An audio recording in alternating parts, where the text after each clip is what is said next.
Pazis Sureda Montaner va néixer a Valldemossa, en el Palau Rei Sancho, que era la vivenda familiar, filla, per tant, de Joan Sureda i de Pilar Montaner, la pintora, i germana de Jacobo Sureda i de Pedro Sureda, també artistes com ella.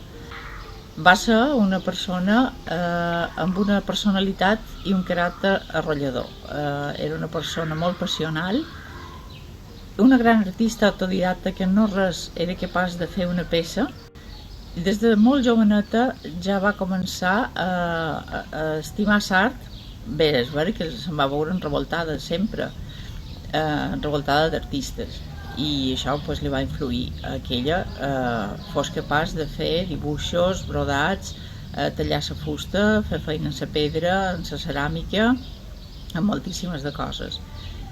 La seva passió i el seu caràcter jo crec que se veu en els seus dibuixos i a la seva vida també.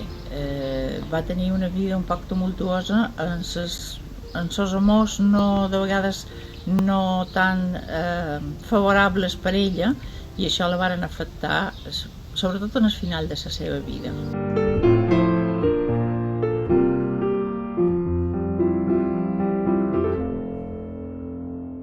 En aquests moments hi ha una exposició de la seva obra a la Fundació Coll Bordalet, la tercera planta, que pertany a l'Ajuntament de Valldemossa, que és qui ha organitzat aquesta exposició, i allà se poden veure les seves obres.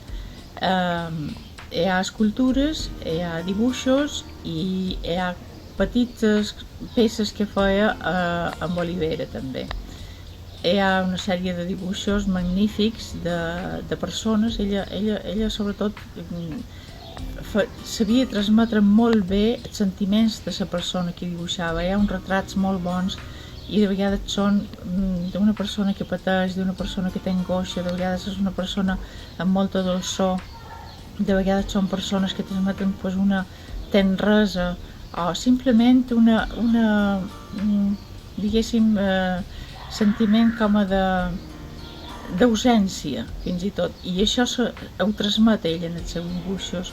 És algo molt particular d'ella que jo crec que pocs artistes poden fer. Hi ha també unes vitrines amb peces de baix relleus fets en fusta, molt interessants, que va fer a la seva època, que va estar en el Marroc, l'any 34 hi va estar un parell de mesos, i allà va participar en una exposició, i és una artista per mi molt completa i molt emotiva. Les seves peces són molt emotives.